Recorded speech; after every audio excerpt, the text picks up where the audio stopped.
and welcome to the Juneteenth 196 2020 Special Edition.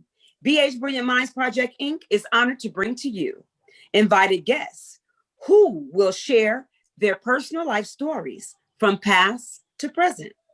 B-HBrilliantMinds Project Inc. understands the importance of leaving a legacy behind to carry on after we're gone.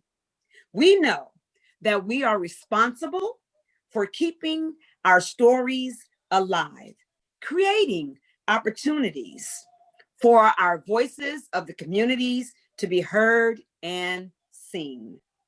The Juneteenth 196 2020 Special Edition will capture the essence of why we are celebrating Juneteenth. We honor the backs and shoulders of our ancestors who we are standing on, their faith, their resilience, strength, blood, sweat, and tears are the building blocks for the generations to come. We are blowing into the winds of creation as we create and prepare the brilliant minds of the future towards excellence. Just a friendly reminder, if you are on this session, you give B-HBrilliantMinds Project Inc. the authorization to record you, your voice, your comments, and take your picture. We thank you for tuning in. And also remember that this sessions will be uploaded to B-HBrilliantMinds Project Inc.org. B-HBrilliantMinds.org. You can also check us out on our YouTube channel. Thank you. This evening we have Pastor Larry Austin, PLA. How you doing? It's well, sis. How about yourself? Oh, it's well, brother. We appreciate you taking out the time to tell your story. You've been with us since the beginning of the Juneteenth. And matter of fact, we'll go back in the history. If it wasn't for you, it wouldn't be a Juneteenth, because when I was working at the YMCA, the East Bay, what is it? The M. Robinson Baker, MRB. M. Robinson Baker. Right. That is where I came to you and I said, Pastor Larry, which you were my supervisor at the time, I asked you, would it be possible that I do something to bless the community? And you said yes. And we've been moving ever since. It's been 12 years.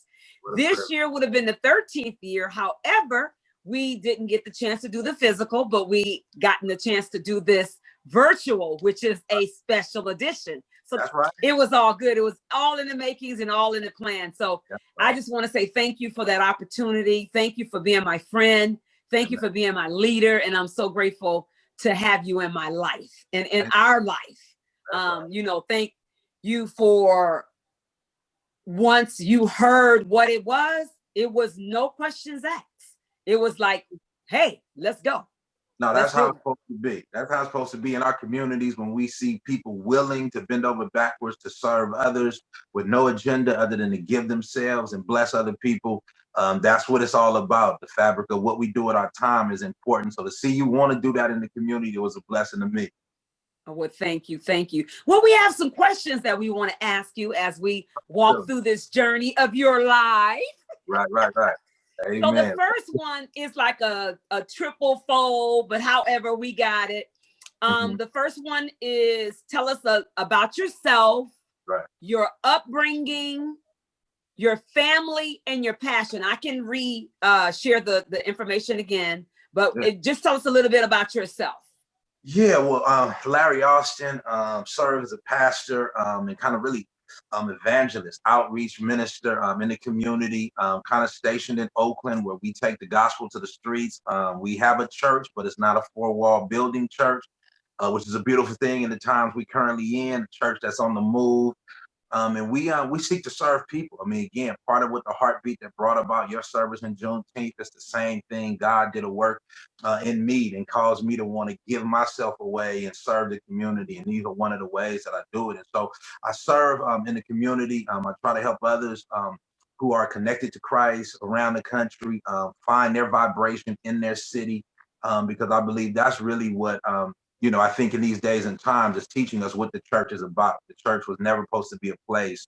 And I get the privilege of being part of what's happening in our community, because we remember, no matter what people believe today, in terms of their actual faith, the church was a major institution in the Black community. As we talking about Juneteenth, the church was a present force, assisting people, encouraging people. And so we're trying to get back to some of them old habits and old ways to support our communities that are feeling going through so many challenges and adversities right now. Yeah.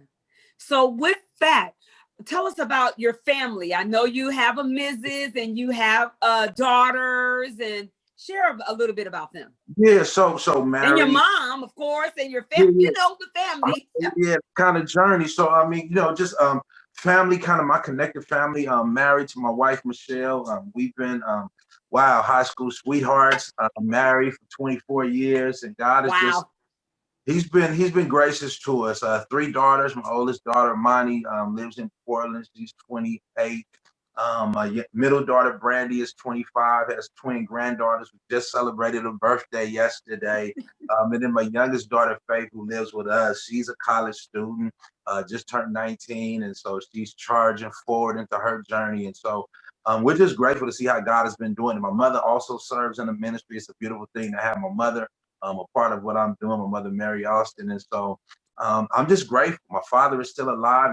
Growing up in a single parent home, my father spent most of, my growing up journey in prison. So, I learned a lot from both the streets and in my family, who kind of kept me from the streets as I was trying to get out there and find my way. They pulled me in. But so, yeah, I kind of just grew up kind of seeing both worlds, what it meant to be covered and blessed and in community, and also seeing what it was like to be kind of just doing your own thing and where some of those paths could lead you. And so, that's kind of my upbringing. I've been around the hurt, grew up in the midst of it, but also been sheltered and covered in the midst of it. So I see where we are.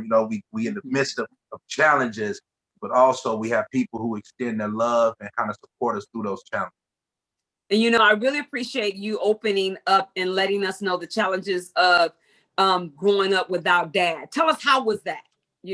Well, I mean, that was rough. I mean, I grew up just thinking about, your father's supposed to be a hero. Again, he's supposed to show you how to be a man up close, right? Not at a distance. I seen men, I got uncles, I got people in my life, but the day in, day out, what it looks like to struggle, succeed, fail, be married, right? Work and have work. I just didn't see none of that up close. So a lot of my stuff is trial and error, learned behavior, in other ways. And so I just really feel like, man, I missed a lot, but I feel like all things happen for a reason, right? So even though I missed that portion, by God's grace, I made it through, but I made it through with lessons. I made it through with some understanding, because there's so many young brothers in particular that are in our communities who growing up the same way I did. So I cannot just talk from an ivory tower like, let me see what you're going through and let me figure out how to help you. But no, I know what it's like to be in them shoes and walk through them challenges and be faced with them difficulties, and to have resiliency to kind of make it through. So I think it actually is a blessing, you know what I'm saying, that I have a wisdom that people need right now. How do they make it in their journey with pieces missing? Wow.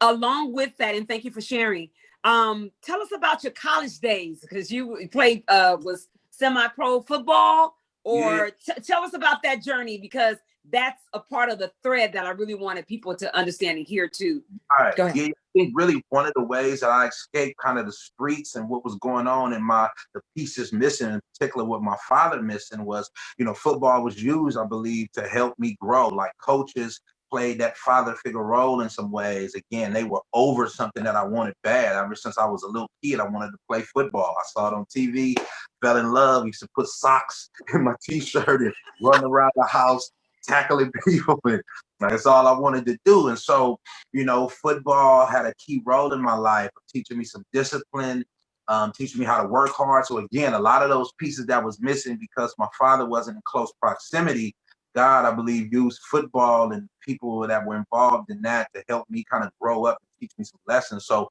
I got a football scholarship all the way to Portland State in Oregon. Went All-American both of my years up there. Had several personal workouts with the Niners and whatnot, and that's kind of at the juncture where God got in my journey, but like really had a chance, and I really believe by the grace of God to live out that dream, right? Because I got hurt my sophomore year junior college, right? And junior college is kind of break or bust. Like it's like, okay, you got to get a scholarship, or else you just got to go get a job. Like it's either they go come recruit you and you get to go play football and live it out, or not. So it's a very pressurized situation. And we wasn't on the greatest team in terms of wins and losses. And so, you're out there trying to do your best. And I wound up getting hurt 7 games into the season, had to get my knee scoped, playing a new position. So it just seemed like a lot of factors was working against me. But by God's grace, I still have 5 scholarship offers, and went to Portland State and Oregon. And like I say, went All-American both of my years up there, and just had a great experience. And I think college, more than the academics, so the academics was beautiful, but I think it really gave me a chance to get away, and find out who I was and how will I handle these situations of life, paying some bills and all of these kind of things. So I think really God used it as a way for me to grow up, learn a bit of life, and yeah, again, get that dream fulfilled, if you will, knowing that there was a greater call to kind of give up some of the things I may have wanted as a foundation to step into my true calling, which I now serve in. So yeah, football was good to me. It still motivates me. It's still God. As I serve God, I still see myself in terms of that same attitude. Like I'm all out. I'm on the field trying to give it all to God now, to the fans and the coaches. And so yeah, it's a great way that football is still serving me today now. That's right. Yeah. Well, it was one particular story that you shared about when you had went home or went back to school, and then when they were coming to get you and you said no to the can you share that story? Yeah. I think just so and this is kind of more so when I was coming out for the draft, working out, agents. I'm in Sports Illustrated as a possible pick in the draft. Like it's gonna go my way. I feel like my dream is about to come true, and I think really it was God moving in my life. And so what happened was a month before the draft, March 21st, 1995. The draft was on April 21st, 1995. I had a personal encounter with God where it got personal with me. I knew about God, the church, all of that, family, grandmothers, aunties. They was for real about that. And I was like doing my own thing. And I just thought, I'd do my life first and then go to God when it's, get later on. But God had plans, like I said, calling. And so as the draft was coming up, and then on March 21st, which it's a wild thing. I just celebrated 25 years of this story that I'm telling you, right? It's been 25 years since that happened, but March 21st, 1995, the Lord came in and kind of awakened me. So again, here I am trying to get drafted. Here I am trying to get seen by NFL teams to be picked up and kind of given a life, if you will. I can go now do what I've been wanting to do. And lo and behold, God comes and grabs a hold of me before the NFL and that whole system could. And so this encounter really came like this. I had a great auntie, Aunt Merle, who was one of those aunties who made you go to church. You go to church with her on Sunday, you gonna get it all day long, whether you like it or not. So on Saturdays when your mother say you gonna go over there, you like you try to find a way to get out of it. I'm sick. I'll clean up. I'll be good. Merle gonna take you to church. You go to all 3 services. So Merle, she passed away in '95, and so I was supposed to be a pallbearer at the funeral for Aunt Merle, and Aunt Lucy, my other auntie, was in charge of the funeral. And so I actually, because I'm a big shot now, I'm gonna go pro. I got life is in my hands right now. Met some young ladies out of Sacramento with another roommate who had the same Asian as me, and so we plan to go out there, see these young ladies on this particular Saturday. But the funeral was on that Saturday. So this is what I did. I lied to Aunt Lucy. Aunt Lucy, I can't make it to the funeral. I'm supposed to be a pallbearer. I said, I can't make it to the funeral. I got to work out for some teams on that day. Oh. So I'm lying to her, but she know I'm chasing this football dream. And so she just says to me like, baby, don't worry about it. Just put your life in God's hands. And it was a moment where it almost that stopped in time. And I kind of just, even though I wasn't in church or none of that, I just remember saying, you know, I will, auntie, I will. And it was like I saw myself because one, I don't know if I meant it in that moment. I'm trying to get off the phone. I'm lying, right? I just want to say off the phone, but I just remember I saw what I said. It was like I saw my, and so boom, we get off the phone, and a couple of days later, she goes to the funeral and she has a heart attack at the funeral. And she winds up passing away on the way to the hospital and whatnot. And I hear about it. And next thing I remember was the last words. She said to me, you know what? Just put your life in God's hands. And I remember saying, I will. After hearing about that story, you know, kind of from my mother let me know that night, went and stayed at a friend's house that night and woke up in the morning, went to my mother's house and was there. And man, it just, you know, I'm in my room by myself and I'm not sad and nothing. I wasn't that close to Aunt Merle and Lucy, but you know, like I'm just in a moment of meditation or whatever. And the spirit of God just came in the room and met me. I was by myself and I remember crying like somebody turned the faucet on, like for 30 minutes. It felt like a full body cry, like everything coming out of me. And as I finished crying, I felt fresh. I just felt like, all right. And I remember looking myself in the eyes of the mirror and I'm like, God, you know, I know you picked I know you picked me. It's like I felt his hand on it. I'm like, whatever you want me to do, you know, I'll do it. Now I'm thinking though, he finna do my plan. I've been wanting to dream this. That's all I wanted to do. The door looked like it's about to open, and then the draft come, and you know, nobody take it. I'm like, whoa, I'm confused. I'm disappointed. I'm hurt. I'm like, wow. Couple days after, you know, the draft, you know, they sign free agents, you know what I'm saying? They start signing people like, hey, you didn't get drafted, but hey, we'd like you to come to camp, try to make the team, you know what I'm saying? Boom. So, you know, they signed about 20, 30 people, you know, right after the draft. And so the Niners called me and whatnot. And so I had some stuff off the field that was a challenge. You know, I was doing me. I wasn't who I am today. I was somebody else. And so, you know, I threw a party. Somebody got shot at the party, like had was in the news for, you know, selling weed. I was all kind of stuff going on. And so the scouts liked me, but they just like, is he gonna be a problem? Like you, I was acting like no money. And they like, you get this guy some money, is he gonna be a problem or what? Like, you know, so this is why I didn't get drafted. So they just called me and said, hey, we like you on the field.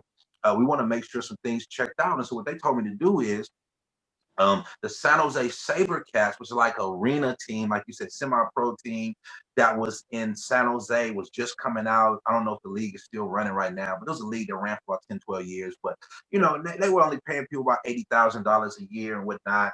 But he was saying, hey, you go down there and treat it like spring ball. They start playing right now and they end before we start in August. If things work out well, you know, we'll invite you to camp opportunity to make the team. And you know, a coach from the Niners or a player from the Niners have become the head coach of that San Jose team. So it was kind of like a connection.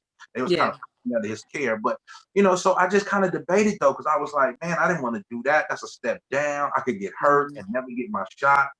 So, you know, I kind of just say, I'm gonna just sit out, work out, and go around this circle one more time, wait till next year. But in the meantime, I gotta live, and I'm now God is in my life. Remember, God, you picked me. What you want me to do? Do it. And so God just started slowly but surely showing me that football was no more in my cards. Like if that ain't what I got, a bigger call, as a bigger plan on your life.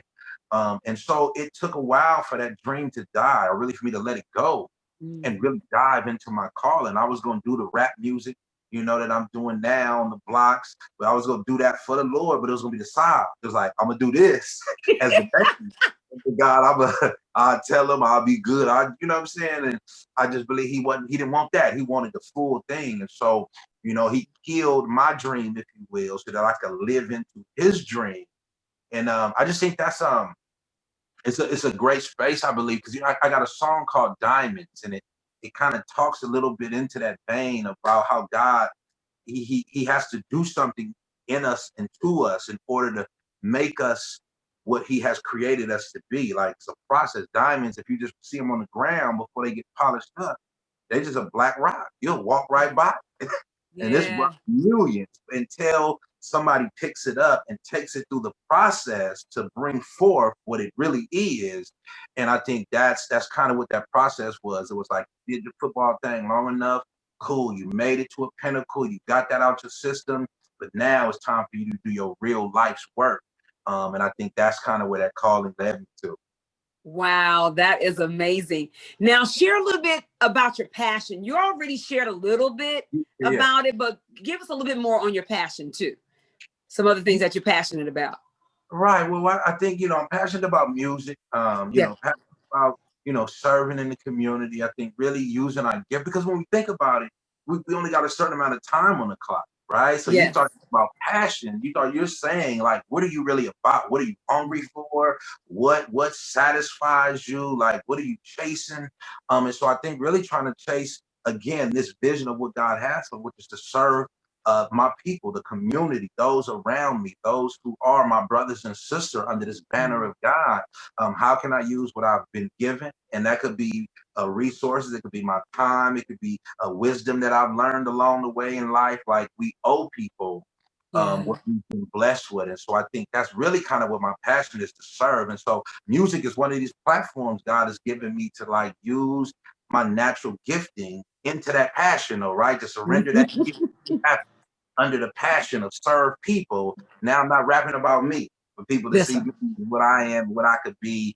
Like you talked about a song earlier today, "Picture Me Rolling." I got a song on my new project, "Picture Me Rolling," and it's not like I actually say, Tupac and Yeah. them talk about look at me as I'm rolling, what I'm Yeah. driving in, who driving with me, what I got on. But I'm talking about picture me rolling about none of those. But you see where I'm going. Do you There see we go. picture me rolling to go do what the Woo. Lord wants me to do? And so I think, that's really my passion, man. I'm trying to die empty. I'm trying to Yeah. leave what I have.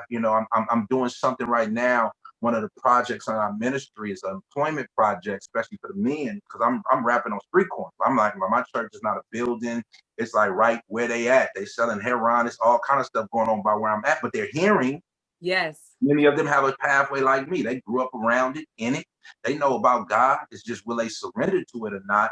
And so here I go. I get to share not only my life with them, but then now some of this wisdom. So we're about to start an epoxy flooring business, to begin to hire and employ some of our brothers who are in the streets in different ways, but give them an opportunity to make some legit money. And then again, I think this kind of work gives a sense of dignity. You go home a little tired. Yes. You go home feeling like I accomplished something. Yeah. And that does something to who you are as a man in particular. That God gave man work. I'm gonna give you an Mm. assignment. You got a task. If you ain't doing nothing, you kind of have truncated part of who you are. And so we need our men in our community to be full, to be whole, to rise up, and not only fight against the challenges that are pressing them, but then to fight for the next wave in our community, right? And so I want to see men restored. And so we're using this project as one of those pathways. Well, congratulations to that. Well, this boy, it is segueing right into my next question for you. And is why did you choose your profession, or did your profession choose you? So you shared a little bit, but go ahead. It chose me. Yeah, it chose me. Like, you grow up with dreams and hopes. You don't know what to do, what you've been given.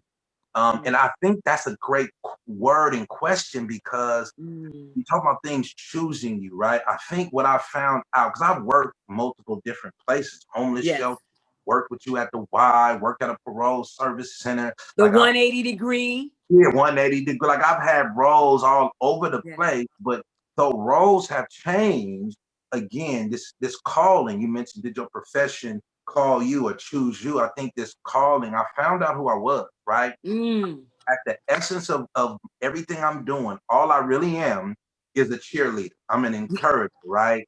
My football coach would say in college, like the thing I like about Larry is when we're down, we're losing, Mm.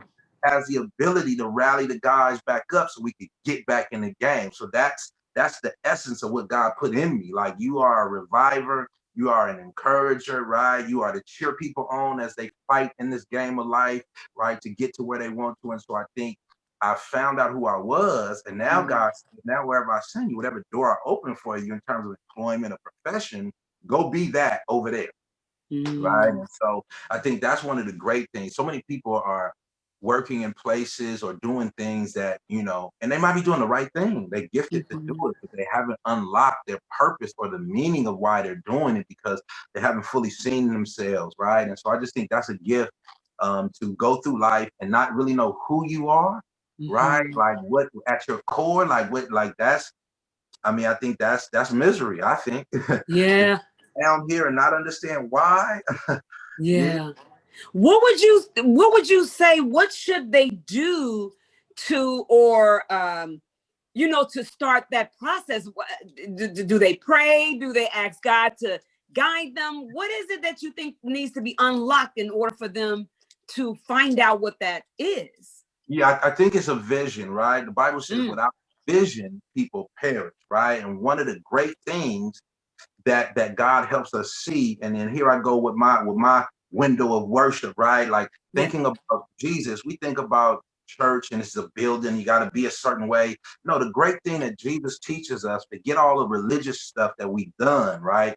But he teaches us what it's like to be who you were created to be in this world. Mm, Like he knew who he was, he knew whose he was, he had a vision, right? And so I think we need to get shown who we really are. Like I said, God showed me you're a cheerleader. Like that's what I put in you. That's what I'm expecting from you, right? I'm expecting you to be a blessing to other people in this way. And so we have to be shown something. So I think prayer is major. But like you said, and that question, like it shows me. So I think yeah, yeah. that's part of what prayer, like it awakened me. It showed me Mm, who I was. Here I am just aimlessly walking in my yeah, world and I don't really know. I can't see myself, right? I'm inside, right? But yeah. God opens your view and shows you who you are and whose you are. And then you're now positioned to serve. And I think I was watching a movie the other day and I just saw like Harriet Tubman, she knew who she was. Yes. So she gave herself to her charge. Like this was God's Mm, gift to her. Here's your purpose. Here's your mm, reason for being down here. Here's your reason why you, in the midst of some of these struggles, you need to feel it. So I could give you a passion to be like, we ain't taking this. mm, And mm, then do whatever it takes now to then not just get yourself free, but you see all mm. the people trapped around you. Go now and let that burden be extended beyond yourself, right, into others. And now we see what happened when that happened. So again, I just think people, God has to act. And so I think, I think I'm a product of my grandmother, Aunt Lucy, who knew when I didn't know. I'm lying. She don't know I'm lying. Maybe she did. I don't know. But Yeah. she gave me the great witness, like, just put your life in God's hands. That's what she told me. Like, I know you trying to Wow. do what you want to do, and I don't know how it's going to work out, none of that, but rest your hopes. And so I just think that fabric, that God consciousness, because we're spirit beings, so Yes. we need to be awake. Yes. So you know what, with that particular question, I do want to ask this. When you Yeah. hear the word freedom, what does that mean? Or what does that feel like? What do you hear when you hear freedom? Yeah. I mean, I think in the vein of our conversation, Mm, freedom is identity, right? Like, yeah. what trapped by what people think they should be, what they was told they wasn't, right? Like you got expectations, you got people who pushed you down, and you in the middle trying to figure it out. And so I think to get clarity on your identity leads to freedom because now you Mm, actually work from a basis of knowledge. You ain't working just scrapping in the dark, digging around. Like you can actually see, that's who I am, and now I can see where I'm going. So I think freedom lends into identity, but it's also, I think, something we need in our communities. As Freedom talks about, I'm in a season right now where God has kind of been blessing me because we've been faithful in this charge for a while, that there's resources, people who believe. And so now I got a little more ease to do some of the things mhm. that I've been wanting to do. I remember the struggle of not having resources. So I think in our communities, a lot of us have great vision. We know what could help our communities, but many times we struggle with the resources to sustain our lives and lend that helping hand in a full way. And so I just think that's part of the freedom, and that's part of this holistic approach is we need to be free in all kind of ways. Yes. Oh my God. So the next word for would be hope. When you hear the word hope. So it's that charge of not giving up, that Mm, hope a lot. It's that no matter how dark it is, it's still, I see a little crack up there, like it looks like a wall. Cause just hope is, it's that never give up. It's always a way. It's that the glass is half full. It's a way of looking at things, and if your eyes have been filled with hope, you can look in the darkness and still see a pathway, still see light there, because you're standing on the vantage of hope. And so that spurs people on. That how do you? I mean, that's how we made it through that, all the dark days. there was a Woo! hope. If though they didn't experience it, they had hope that my kids or my grandkids will see what I see up the road, and I'll give myself over to the cause so that they can live into my hope. Wow. And you know, it's crazy, not say crazy, but everything in that's the way I look at things too. Everything happens for a reason. And I just thought back on when I just asked you, you know, one day, could I do this actual event? Didn't know what, but I knew I had to do it. Right. And Right. it had to get done. Right. And all of the things that we've done, the projects that we've done from that time, my mind is like, whoa. And then it's like all of these thoughts, he gave these things. These is like, I'm like, wow, where'd you get that? But he's like, see, I gave this to you. Yeah. Yeah. So, and like you said, when Harry Tubman knew, when he give me something, it has to get done. Yeah. And he gonna show me exactly how to do it. That's right. Who he wants. That's right. And it's a done deal. And that's what the beauty of what you're telling the truth, because I've been walking on this journey with this nonprofit and with this Juneteenth and with these other projects. These is I said, okay, what do you want? What I supposed to be doing for the community? What's next? And then I get downloads. Boom, boom, boom, boom, boom, boom, boom, boom. And I'm like, whoa, dude. Sometimes it give you so many downloads. I'm like, wow, how many? And I get people saying, Miss Howard, how do you do all this stuff that you do? And you can't be doing all this. And then when I tell them, and when they see it, they like, I don't understand it. I don't. I said, me either. Will, yeah. Because I mean, you mentioned something, Sister B, that's so amazing, because I think when I think about both of your words you put together, freedom, all you needed was a yes, was permission to actually be free, to live into a hope that God was putting in your heart. Like, I see a tunnel, I see something that could be done to bless my people. If I get the permission to be free, to just go ahead and now I can turn away from, can I do it? How am I going to do it? Let me get my instructions now. All right. The door is open. So that's freedom, right? And you are still keeping hope alive today, right? Because you were given that freedom to kind of be who you were created to be, to give your gift to your community. And so that's what it's all about, sis. And you know, it's crazy. I remember the time you and I having a conversation about when you were getting ready to start the first church. Yeah. But you because I worked for you and you was my supervisor, you told me, you said, Miss B, there's one thing that I know, not one thing, but you know many things about me. You said that when you are allowed, like you said, when you allowed to be free, it's the sprout, when it turns on, it just comes. And I never forget you telling me that. And it's so true. It doesn't matter where I work or whatever I'm doing. If I'm in a box, I died. It doesn't work. Yeah, it don't feel right. I'm not free. It don't feel right. But when you go ahead. And when you let me go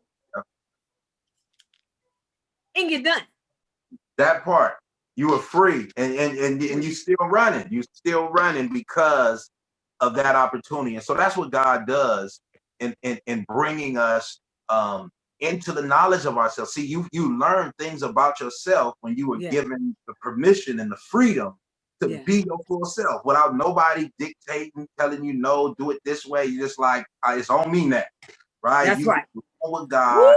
Boy, you about to bring tears to my eyes over here. You about to bring tears to my eyes. Because, oh my God. Amen. And that's where it is. See, it's back on you. You say this what you want. He said, I'm okay now get it done. And that there is, it is something else, because even in working, when I've always been one that can look at things in a different perspective, and I can share that with people in a different light. It's like, well, I never even thought of it that way. Yeah.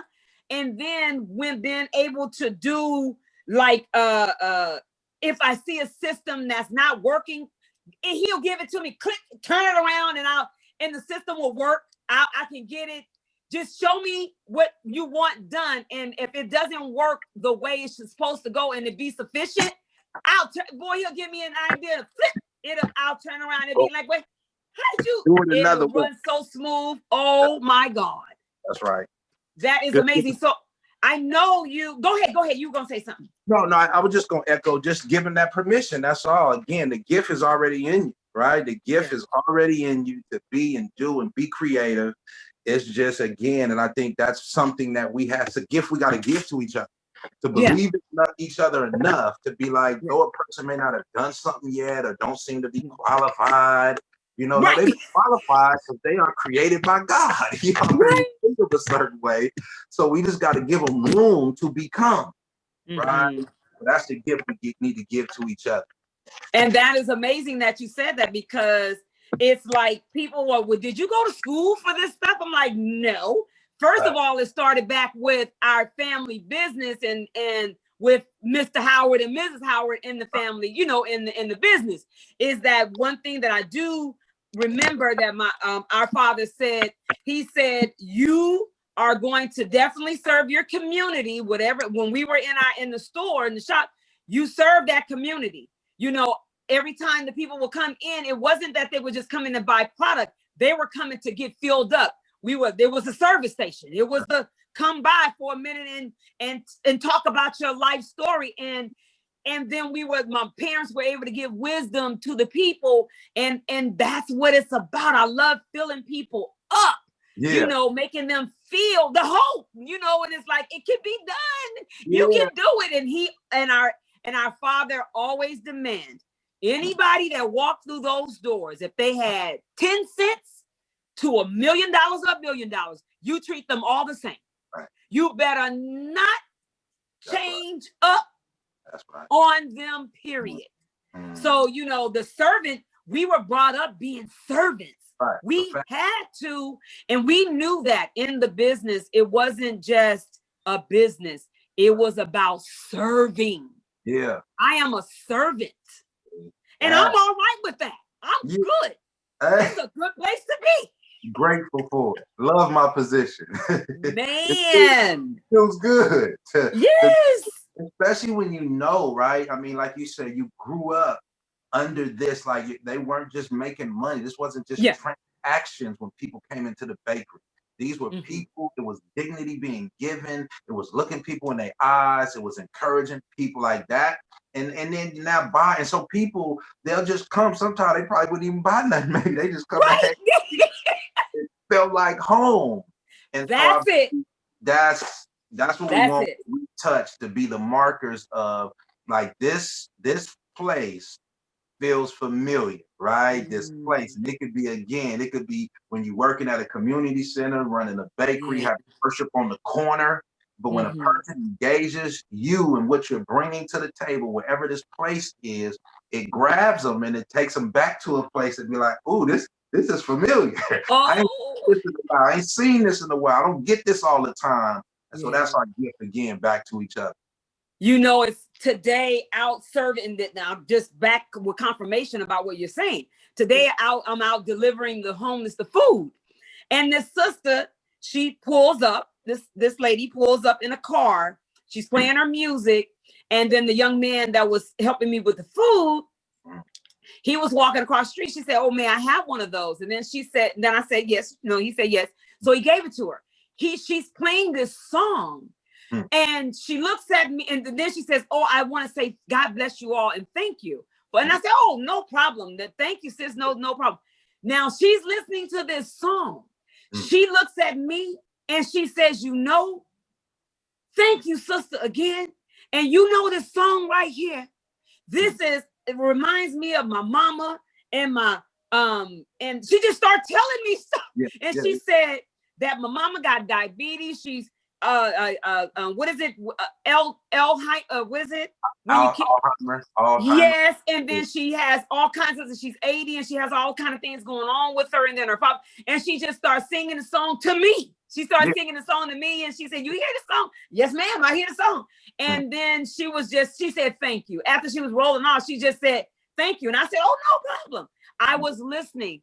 And I said, oh, you know, yeah, I understand. And she was like, now she had to feel comfortable.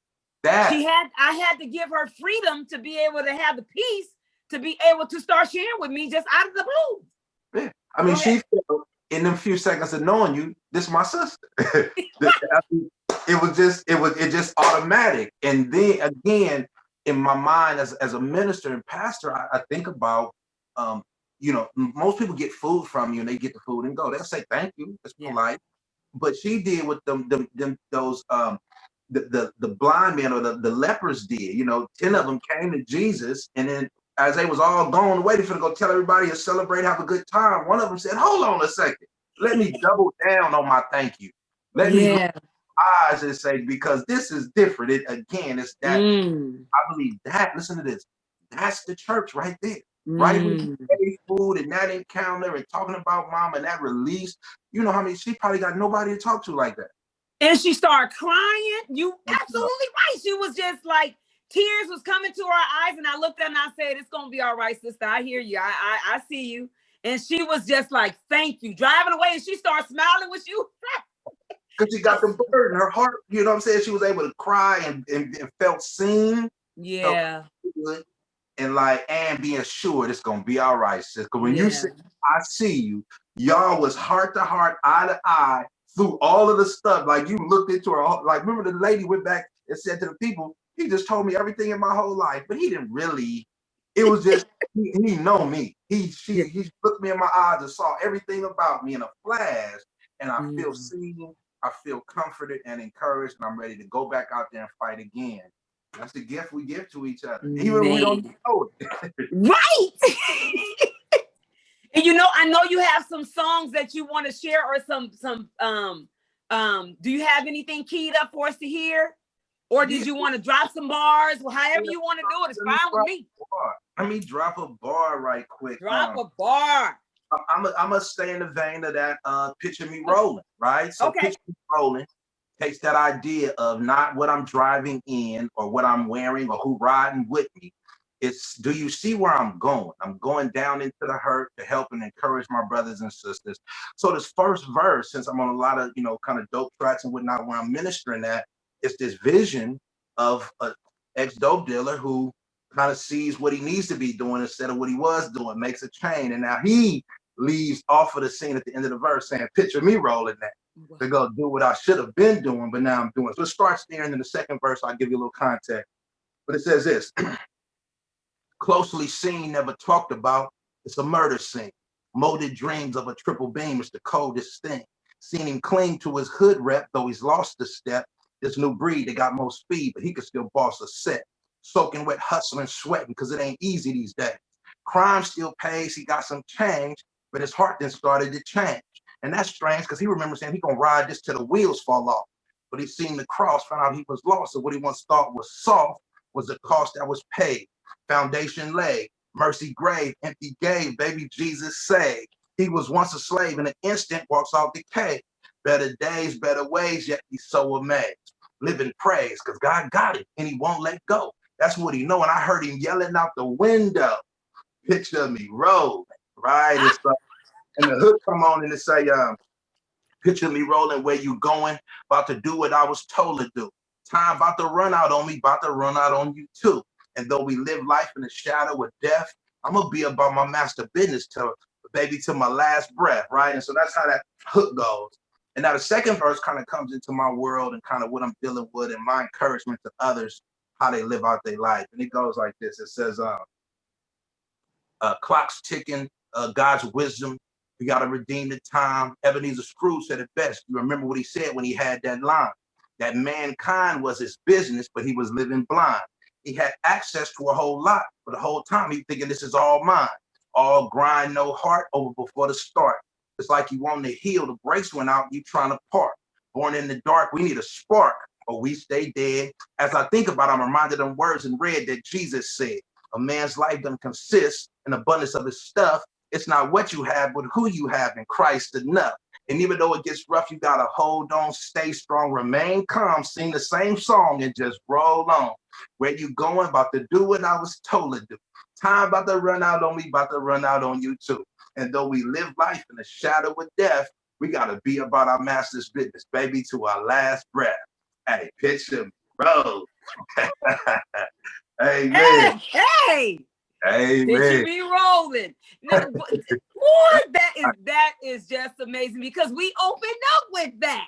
We opened up with that, and it's crazy how what I love about having a conversation with people, or if you and being at the right time in the right place in divine time, divine order, is all orchestrated. If we just listen and just be about it, and really, you sometimes he won't tell you where you're going. No. You just got to get the moving. Yeah. And then everything else comes into place. And that's how it's been with me. It's not, sometimes he don't give me no full, like with projects. It ain't about the full picture. No. It's okay, he may give me one liner, and I'm like, okay. And then it'll come up something else. And it'll come up, and him and the ancestors is just in there. And I'm like, whoa. And the beauty is that they chose me to be a part of this. And one thing that I know and I believe that's a part of who I am, I've always told people that your story counts. Yeah. Don't let nobody tell you that your story don't count. That's the good, the bad, the ugly, the challenging, all of it is who makes you. Your story is significant. Go ahead. That's it.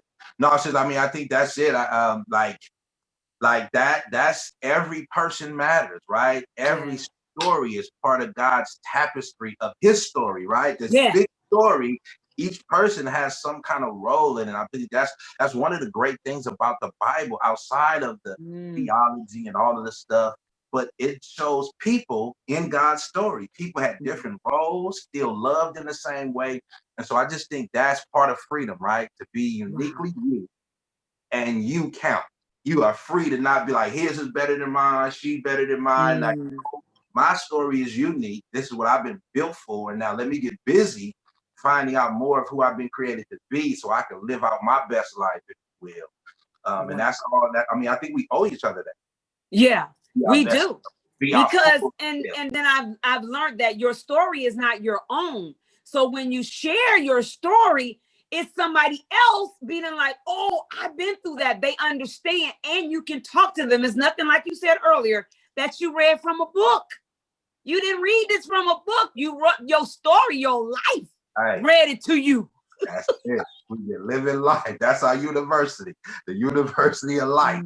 Man, okay, that's deep. So you know what? This last question would be, what would you like to create or share with the world for your legacy? I think even as I work right now, I believe like I've been doing a level of work faithfully and consistently. Like, I don't care who come, who don't come. I know what He told me to do. I'm gonna go do it, right? And so I'm seeing that spread, right? I'm seeing it now catch hold of other people who are finding their lane to kind of live in the same kind of way.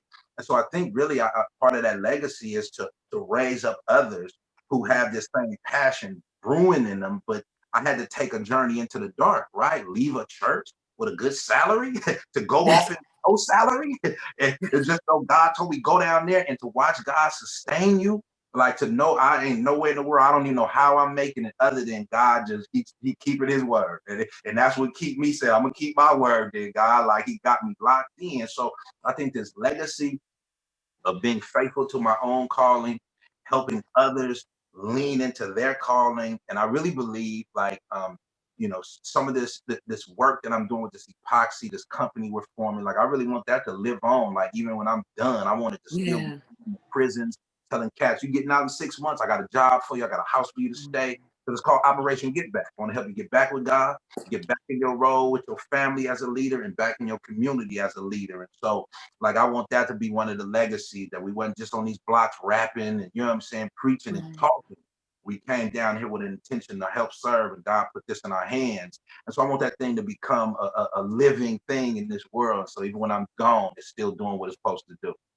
Wow. And you know, as you spoke a little earlier when you were saying, that's the beauty with our ancestors. They didn't know, you know, we celebrating Juneteenth. They didn't know, but we are benefiting off of that vision and them just going and just doing. You know, in their time, in their role, they found out. I mean, hey, what is it I'm supposed to be doing? Right. And get busy on and to get all that busy. trauma and pressure. Yeah, like but again, see, they had a vision of freedom, and their minds and hearts got filled with hope. See that? That's what it was. It was that I see it. I see it. It's possible. God was doing the same. Like He's been showing, like we said earlier, without a vision, people perish. They'll give up. So in the worst circumstances, He gave them a vision of freedom, even if it wasn't for them. And they didn't play selfish. They said, I'm going to lean into it, do whatever it takes, even put my life at risk, so that this vision becomes a reality. And so I just feel like that's again our gift. That's the gift to us from God. And the ancestors show us a trail of how to lean in with your life. Lean in, put your life on it. Don't put no money on it. Put your life on it and let that speak for you. So I hope my life speaks at the end of the day. This is what I was about, you know, and this is who I was, you know. Yeah. So what are you doing for self-care? What do you do for self-care? I think it's just take moments to just do nothing. I had a great day. I think this was Monday. Yeah, on Monday, fireplace, movies. I found a great series though. I got to tell you about this series. So it's in the atmosphere. It's called The Good Lord Bird. It's on Showtime, but it takes John Brown, who was a white. I seen a couple of those. Man, that thing is deep. I seen two of them. I seen the one when they killed him, when they hung him. Right. And then I think I seen one before then, but that was deep.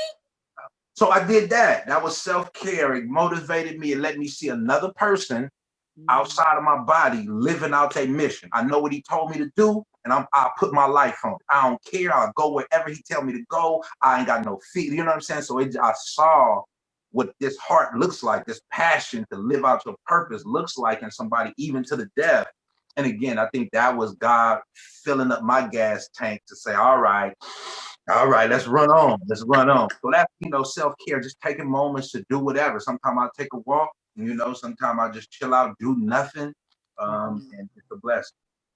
You know, in this time with the pandemic, this is, to me, prayers out to everybody that lost their loved ones. But this is about how do we reset, refocus, and go back out into this world, a new way of thinking, learning, and being. And things that you had said, oh, I don't have enough time to do. Now you do.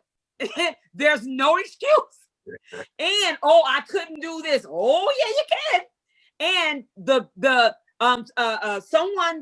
one of the interviewers the other day said that the world has how did they phrase this? They said that isn't it something how the earth will put you basically almost on timeout. It was like it timed you out. Everybody sit down. Reset. Everybody.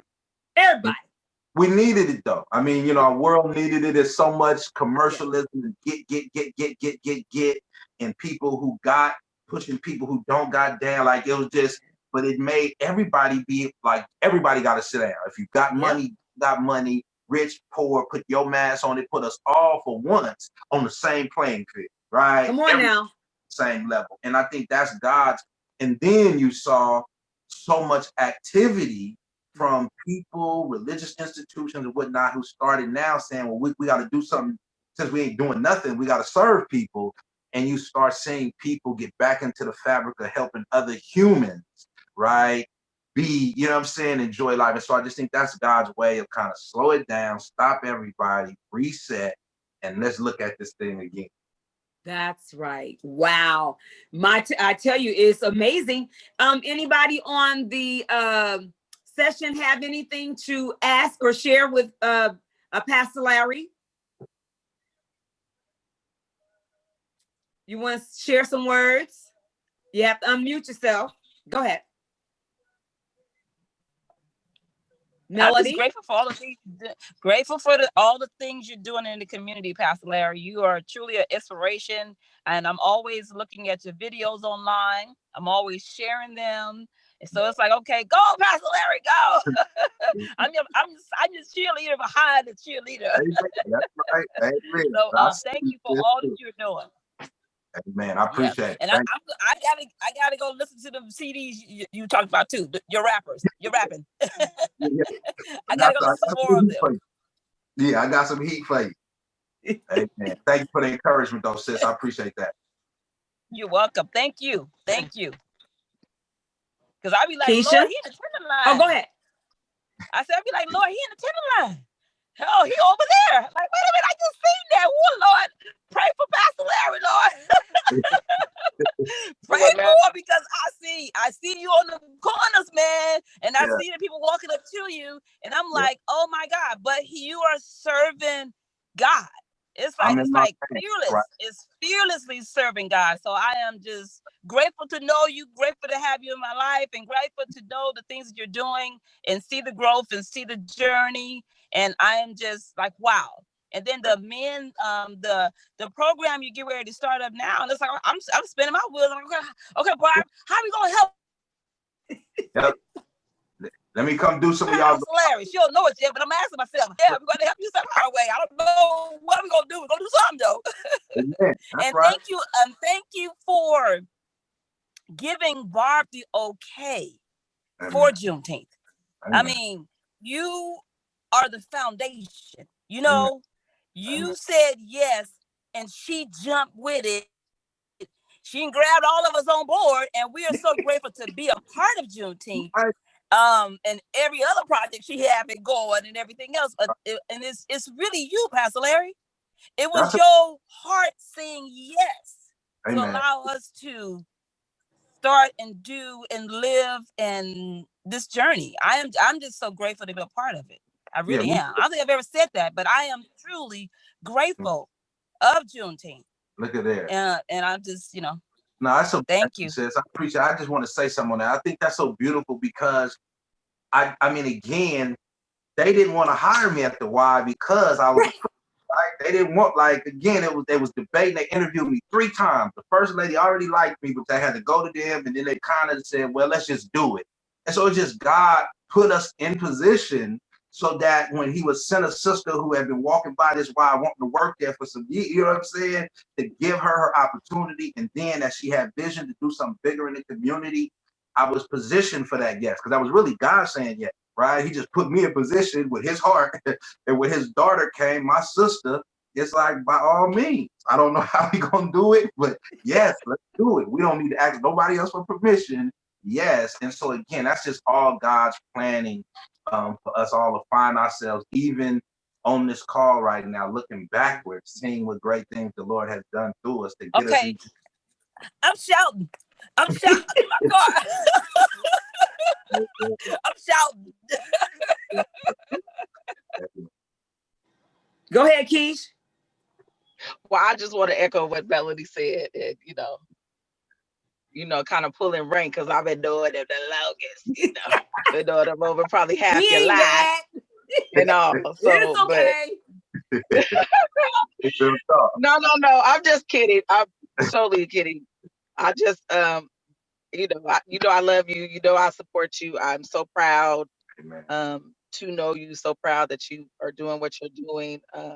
You and your beautiful family has just been a blessing and inspiration for all those who see you, all those who come in contact with you. So we just love and appreciate you. So, give you your flowers, as they say now. Right now. Yeah. May, you continue to be blessed, and may you continue to be blessed, and walking in your purpose. Look at God. So, this from way back. This is from way back. Way back. So this is it middle school? I know we was really high, but did we go to Helms together too? Yeah. Yeah, see Helms, this is we went to Helms together too. So again, and that's so when you think about these journeys, right, and how God positions us, and like even back then, he saw here, he saw the journey, he saw you supporting the ministry that I didn't even know I would have. You know what I'm saying? Even when we was way back there in middle school, God would make these kind of connections. And just seeing how God has brought all of these things to fruition. It's a gift to be able to say, like, man, my life counted, right? My life, people, these friendships, these relationships matter. That we knew each other way back then and had connection, Maple Hall parties, and all the stuff that was going on way back then. How God, he saw it. Right. Yeah. That's big. Even like, when Jacqueline like walking in and seeing Joyce and Kim, it was like, wait, I know them. I went to school with them or whatever. And they being their first cousins. So it's just like, and then I even know some people that Deanna, Lupe, Guadalupe, husband. So that's she and my women's ministry. We're in a women's ministry together. So that's it's just full circle. God continues to put people in my life. That's a blessing. In your life, that's a blessing. And all of our lives touching is a blessing. Yeah. So it's just it's just awesome to see. Yeah, you're part of that fabric. God was doing something in a generation through multiple people, and that fabric has stayed connected, and we've been able to watch each other prosper when many people fell off. People we knew from back then died. You know what I'm saying? Dreams crushed, but we still thriving and living. And like God is good. That's all. God's been good. Had his hands on us this whole time. Great. Wow. You know what I'm trying to say over here. Trying to keep it together. The whole time. When the recording go out, we can, rewind. Right. Yeah. But that's the beauty of being able to being human. Yeah. This is what living is about, is relationships. Yeah. It's about people. Society has you thinking it's about one individual, and that'll be you. Yep. And no one else counts, nothing else, long as you got everything you're supposed to have, blah, blah, blah, blah, blah. And who's better than who, and all it's a rat race that you gonna get tired of running, and you're not gonna be able to. It will outlast you. So it's being able to walk in your purpose and do the things that you need to do for humankind, for humans, for people. And it's crazy that we don't even want to talk about the robots and all the things that they're getting ready to do, what they're doing. But however, it's about people. We serving people. That's it. Right. We've been blessed to be a blessing. It's a beautiful thing when the folks come to the Juneteenth. They are like, okay, I don't know. This is totally different. I feel different. There's something different about this place. They're educated. They're loved on. It's a day of just forgetting everything else. Just come down there, have a good old time, and you're around the people. You just feel the love of the folks when they come there. I have so many folks when they come. It's like, you know what? This is not regular. This is not a regular place. Yeah, waiting all year for it. Again, it's a highlight in the community because it's a rare thing.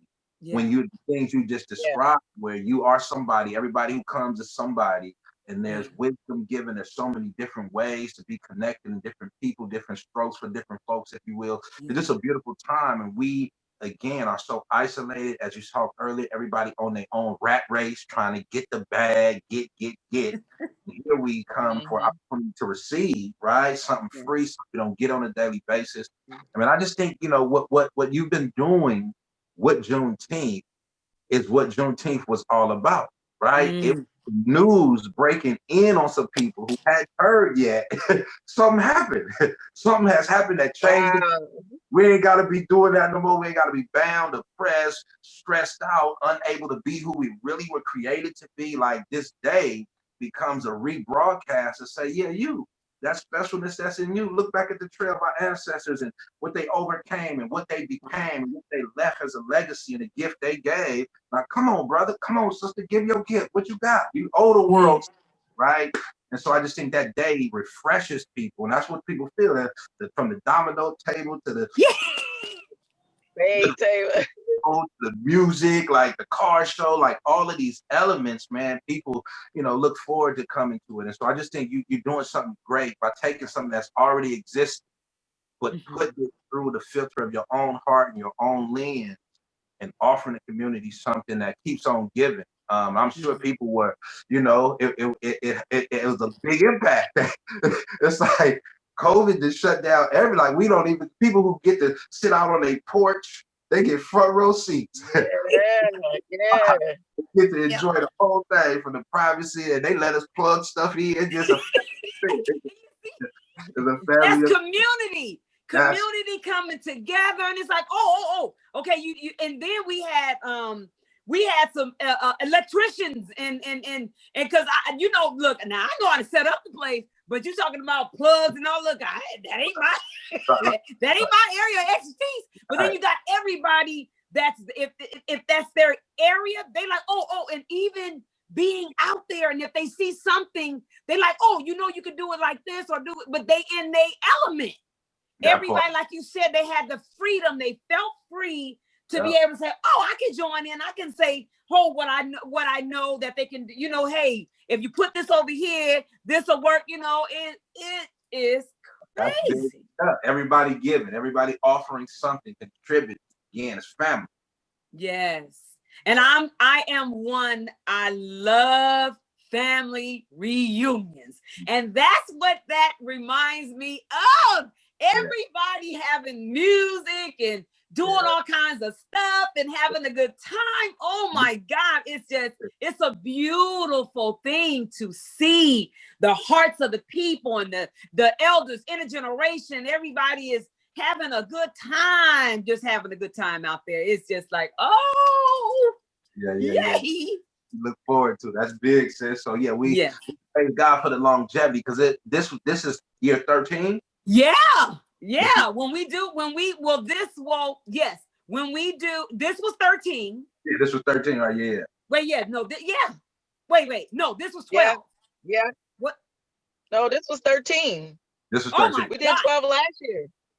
We did 12 last year. So this is how, and when you said that, so it was amazing with the virtual, because we were able to now do something special. This is the special edition. Is to be able to have the stories of people being shared and told. And now when we do 13, well, this is 13 part, the 13. We can, I'm like, I was just, it's crazy. Man. Amen. God uses it all. He uses it all to chronicle the journey and continue to tell his story. So sis, we are proud of you for fighting through all the roadblocks, red tape, grants, who gave, who don't get, all that. You just kept and that's what people who understand they got a purpose and a passion. They don't quit. They hope. They free to keep on hoping, and they push through walls. And so we applaud you, sis, for those, because that's an internal thing. When you've been given a burden, you carrying it. Though people helping you, don't nobody necessarily feel it like you feel it, right? Like you this baby, right? And so you for plowing through the darkness and keep on making that happen for the community every year. Wow, well, this has been just an awesome interview, celebration, to be able to be honored that you all trust us enough to let your stories be told on this sessions. Is just amazing to us. So we just want to say B.H. Brilliant Minds Project Inc. will continue to asking folks to celebrate the Juneteenth 196 with us. How we came up with the Juneteenth 196 is that if you count from June the 19th to December the 31st is 196 days. So that's how we came up with the Juneteenth 196 is what was given to me. And I was like, okay. Amen. Amen. So with this 2020 special edition, our theme for this year was we are the breath of our ancestors. We will never break because we are history shakers and makers. And this is in honor of acknowledging that Black culture, Black minds, Black breath, and Black lives do matter. And we are saying it loud because we're Black and proud. And we definitely want to thank our sponsor. Without this sponsor, we wouldn't be able to do this. So we're so grateful to them. And they are the Windrose of the Fund of the Common Council Foundation. The Windrose Fund of the Common Council Foundation. I just want to say thank you to them because they seen the purpose and the light, and they allowed us to have this opportunity to have the funds to do it. So we are so honored to have them, and we pray that we will continue to be able to be a part of their funding and giving us the opportunity to continue to do the projects that we're doing in our actual community. And we just want to say that once again, if you have participated in this session, you give B.H. Brilliant Minds the authorization to record you, your voice, your comments, and take your picture. Don't forget that you can see this session on our website, and it's www.bhbrilliantminds.org, www.bhbrilliantminds.org, and it will also be on our YouTube channel, which you can see it and connect with it through our nonprofit. And we're so grateful. B.H. Brilliant Minds want to say thank you again. Thank you, Pastor Larry. And you didn't get the opportunity to say the church that the ministry that you are over. Yeah, Elevate Gospel Outreach, kind of stationed in West Oakland, but we spread out everywhere. But every Sunday, 1 o'clock, we're right now on 14th and Mandela Parkway, sharing God's love. Now, how do they get in contact with you? We have a website, www.PLA4HIMPLA4him.com. And that's the best way. And then email address is preachaustin@gmail.com. PreachAustin, one word, @gmail.com. Well, we want to say again, thank you and good night. Amen. Blessings. Thank y'all for having me.